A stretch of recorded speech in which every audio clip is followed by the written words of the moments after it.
swim deep waters in our ongoing exploration of human potential. I'm your host, Christine Chen. Thanks for joining us, everyone. Part of the ways that we explore human potential is through art. And so today we're going to take a little bit of a deep dive into art to move us through challenge with our current artist in residence. Her name is Sharon Virtue. She's been there for a couple of weeks now, helping people use art as an exploration of human potential. Hi, Sharon.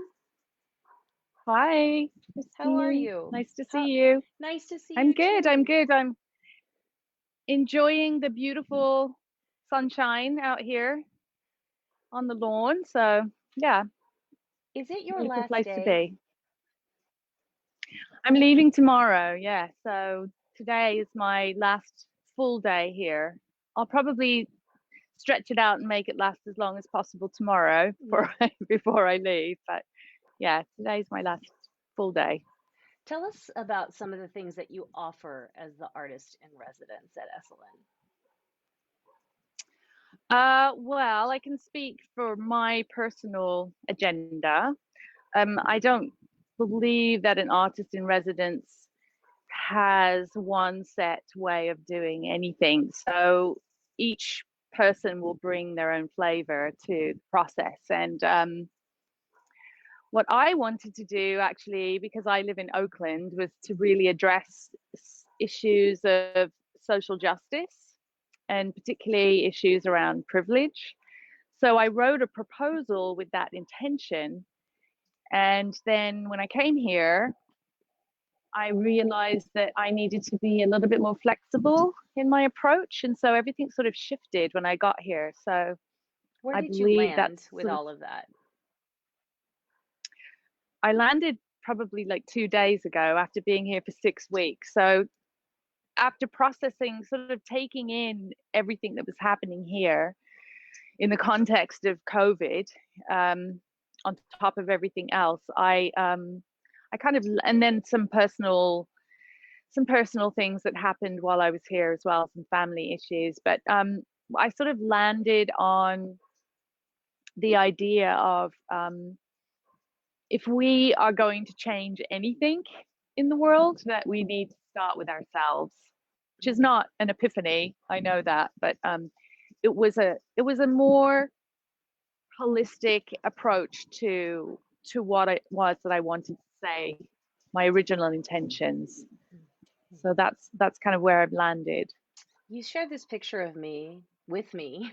You shared this picture with me of something that you started on the Great Lawn out there. Can you tell us what we're looking at? So this is the beginning of what I decided was going to be an earth art project.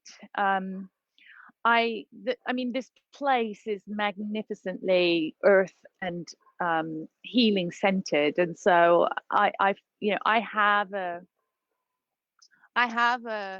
um,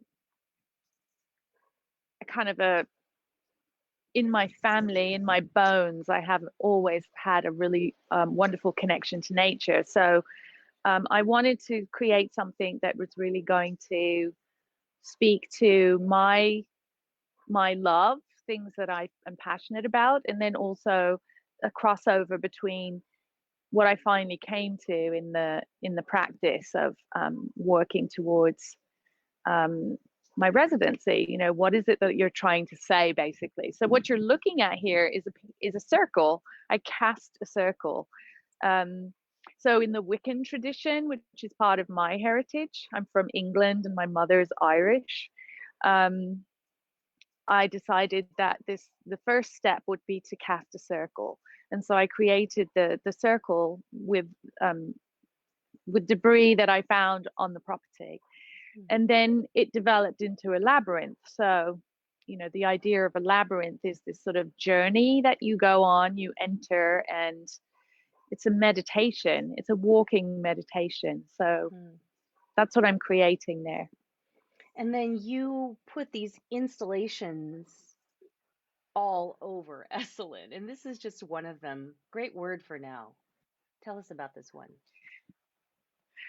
Yeah. So then I I decided this actually happened before I started making the earth art project. So the idea of the hero's journey or the heroine's journey, which are two different things, by the way, I found out recently. But the idea of going on a journey, and a journey inwards, and so what I did was I posted these images of labyrinths all around the campus and in places where people weren't expecting to see those kinds of things. And so it was a way of just doing something a little out of the ordinary that you would find and be curious about, have your curiosity piqued. And then each labyrinth has a word on it that I felt was appropriate for the project. And so, and then also for the time as well, because this all happened before the shutdown, but then now the shutdown is happening too. Um, Yes. And, on that note, we definitely hope that, everyone stays safe and you are going home and you're going to do all the things in case anyone is wondering. Uh, you mentioned this idea of going inward, and that is part of the theory that you brought to your artistry during your time at Esalen. And I just want to lay these out so we can give you an idea at home what Sharon's talking about a little bit more clearly, which is my understanding, Sharon, and jump in, is that to fully explore and go inward, that one needs to feel safe. They need to be connected to their personal experience. They need space to expand, which then fosters the potential to understand, which then explains how you can maybe go into a deeper place. But could you theorize and expand on that and how that maps to your art a little bit? Well, I mean, how it maps to my experience in this community specifically. When I got here, what I realized is that there have been several events recently, not just COVID, but also the fires were here just a few weeks before I got here. And so this idea of safety is really important and very uh, visceral for a lot of people here who were not feeling safe. And when I say safe, I'm not talking about physically safe, I'm talking about psychologically, like the idea that you can, if you think that you're not safe, then if your heart is full of fear, then it doesn't matter what's happening around you. It's you're embodying that feeling. And so I wanted to build relationships with people here in which they felt that they could share with me in and that what they shared with me would be safe, that I would open up a safe space. And so I actually opened up the art barn for people to come down there and put all the supplies outside and put tables outside so people could come and make art there, come and just be in the process, in the meditation of creation. So You safe shared. space was a big key.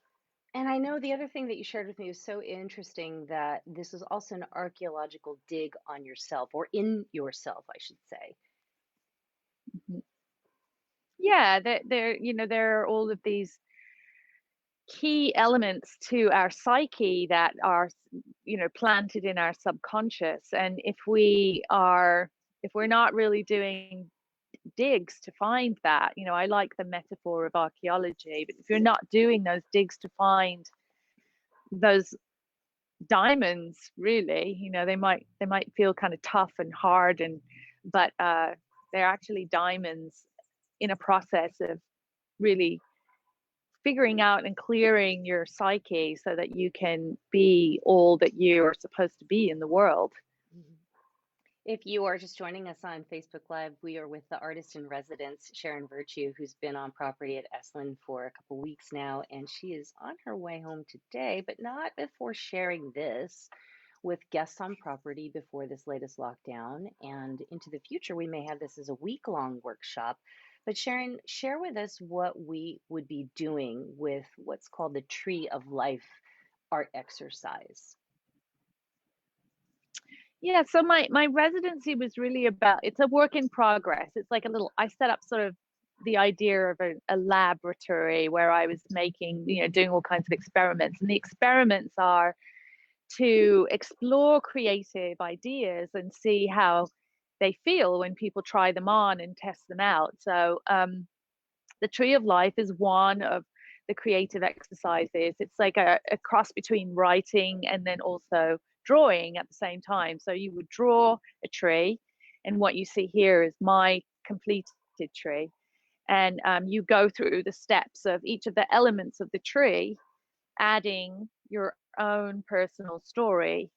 And it's a way of kind of focusing on the positive elements of what you already possess, so that you know that you have the tools to move forward in your life, um, all of the strengths. So just sort of posting it up and looking at it every day, you're reminded on a daily basis, I can get through this, because I have all of these talents and gifts and skills.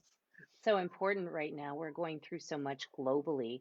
If we look at these side by side one more time, your tree is the one that was completed on the left here, and that takes some time to do all of that. But I know that you have shared before that it doesn't have to look like this, and the colors don't need to be the same, and it doesn't even have to look like what you would see as a tree in nature. Can you describe the words that are going up the trunk? The things that are going out on the branches, the seeds, the flowers on your tree, because we're about to together, if you are at home, we're about to go through the exercise a little bit, get a little taste of the exercise.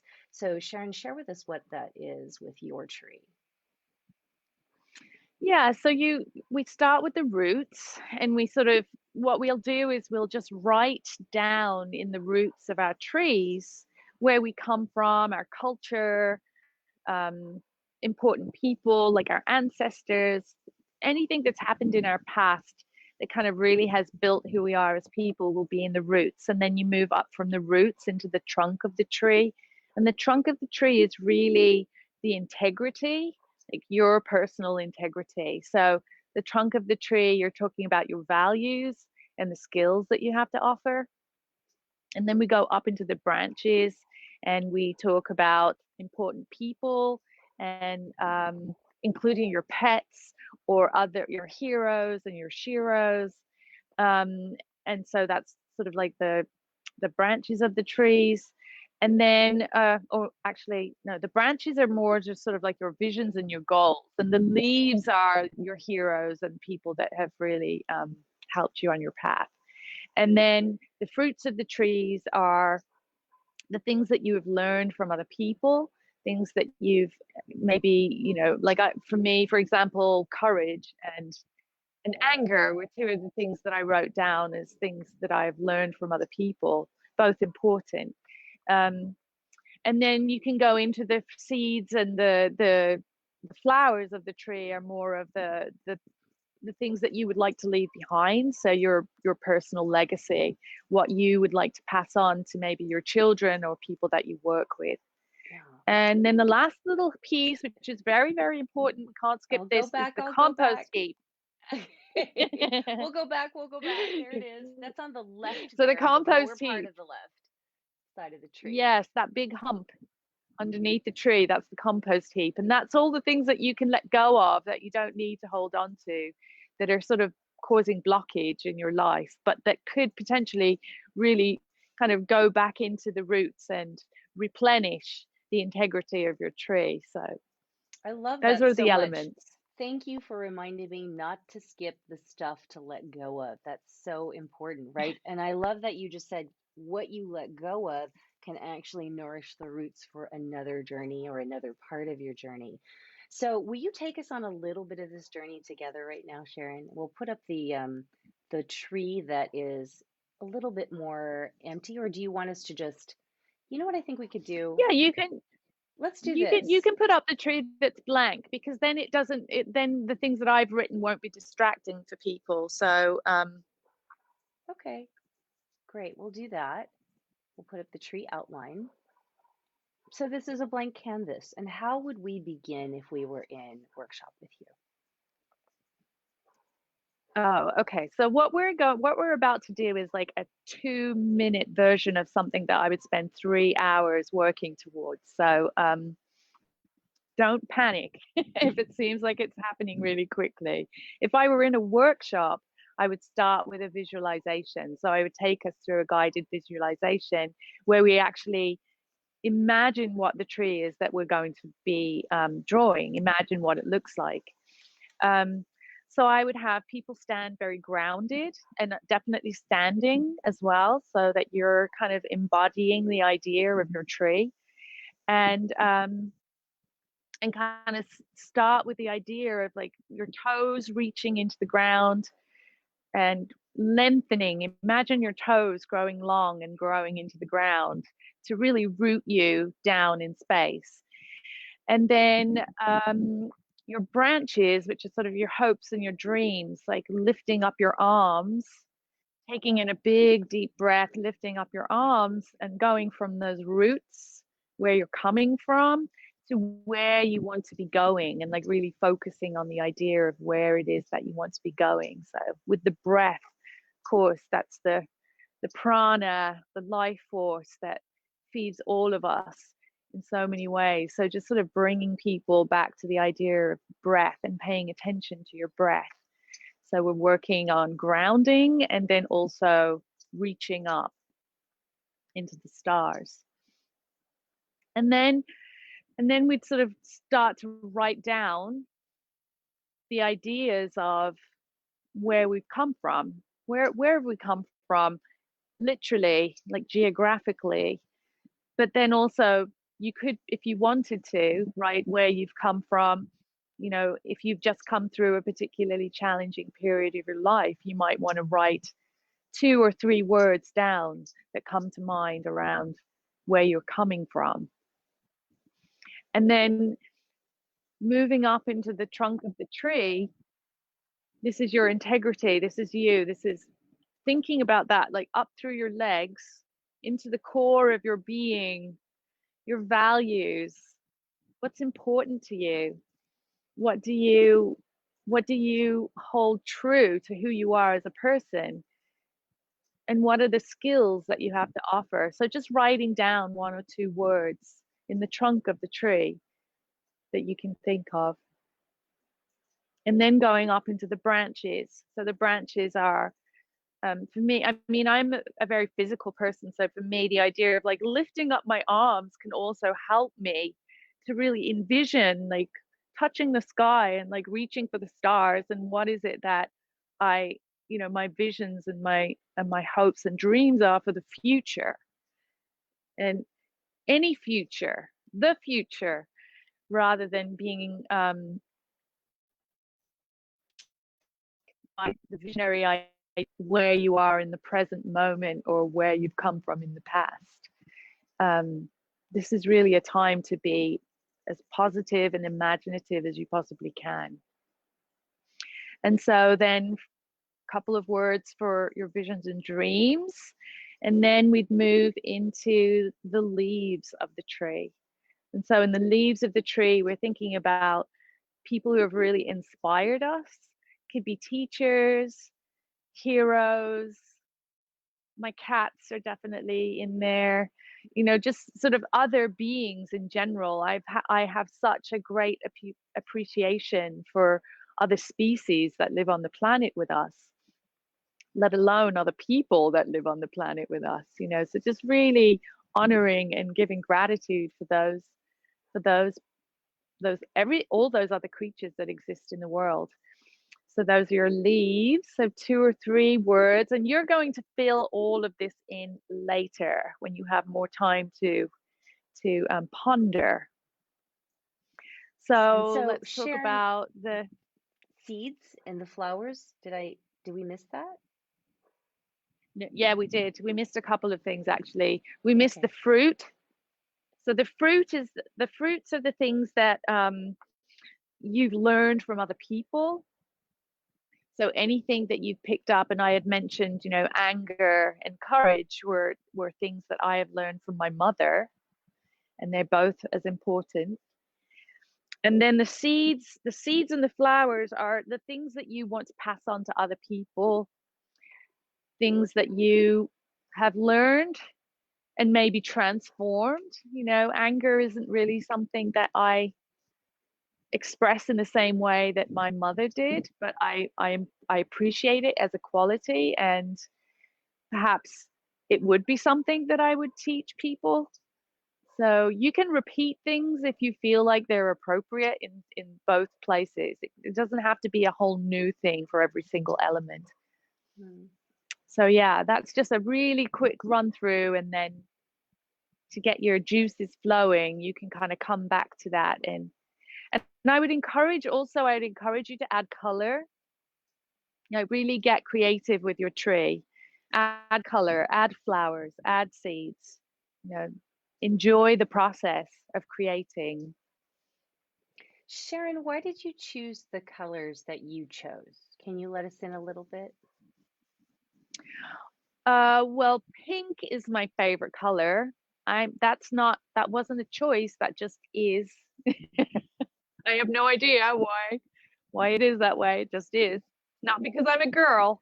Um, and the colors to me, I mean, this is my idea of an oak tree. So for me, I'm thinking about those old Celtic roots of mine that are very rooted in the idea of of oak trees. And so I was just thinking of the colors of an oak tree. And my leaves are my oak tree in spring. So the idea of like the spring energy that is really vitalizing, and everything is coming, everything is quickening and coming to life. So I chose that really bright green for my leaves. And then the fruit are the acorns. So I drew acorns in my imagination. I didn't use any reference material. This is literally my personal tree.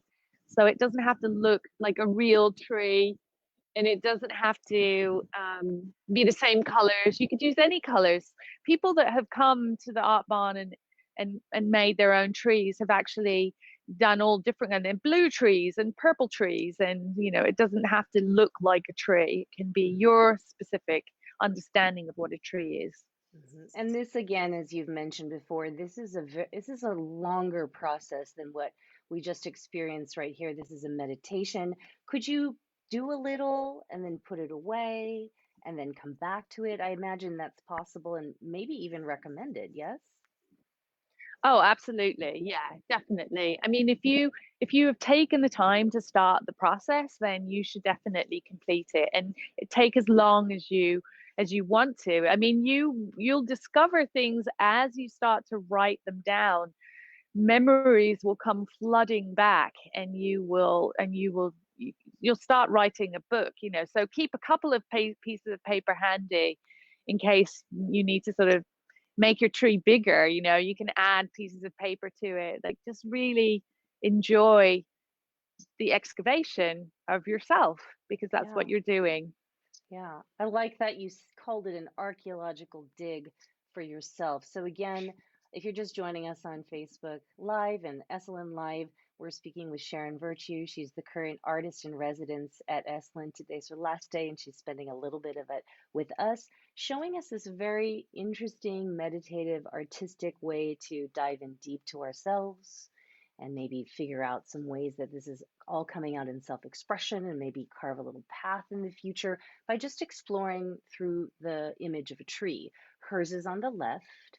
A blank one she has offered for us is on the right. You can download it from the event page that you use to join this, and it's also on the Facebook page as well.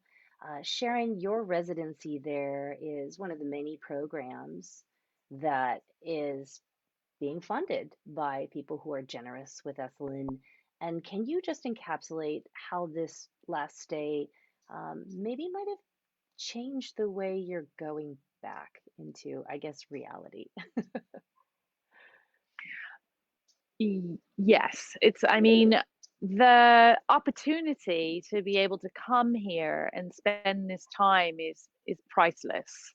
So for me, that having the experience of being here and really reflecting on what it means to create something that you can take away from this place and really embed and share outside of this place. And that's really the sort of the roots of what my work is about, and what I feel that Esalen is trying to create for people here and has done for many, many years. So having a place to come on retreat and be in nature, and then being able to revitalize and move out into the world and create change and it doesn't matter how big or small the change is that you're creating. If it starts just with yourself, then yeah, being able to come here and experience this is an incredible gift. Yeah, there are so many different kinds of ways that people can have experiences at Esalen, and also we're working on many things in this digital realm as well to bring you Esalen-like experiences that are not on property. So Sharon Stay and these other programs are in part funded by you and gifts that you give, and when you come, it all goes right back into the Esalen experience. Right now, if you want to help the Artist in Residence program, you can give. Esalen.org/give is where you can go for that. You can, and we encourage this because we plan to reopen in January if all feel safe. You can give a gift certificate to someone you love, or even maybe buy one to give to yourself in the new year in 2021. That number that you see on your screen, 831-667-3000, that is the number to the gift store, and they will happily help you. And we're so excited. We just launched the Esalen online gift store, where you can take a little bit of Esalen in your shopping cart and bring it to your home or give it to someone else.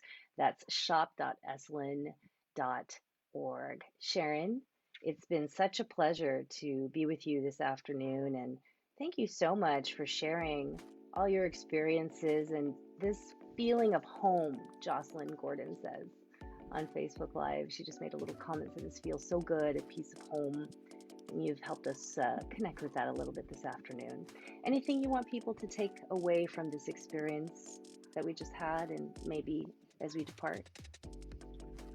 Yeah, I would say definitely don't lose connection with your creative spirit. It's as important in your healing and your capacity to move through difficult and challenging times as any other part of your self-care. So pin up your tree of life and keep working on it. Will do, Sharon, will do. Thanks for the inspiration. Stay connected, everyone, on Esalen.org and also at Esalen on Facebook and Instagram. Have a beautiful day.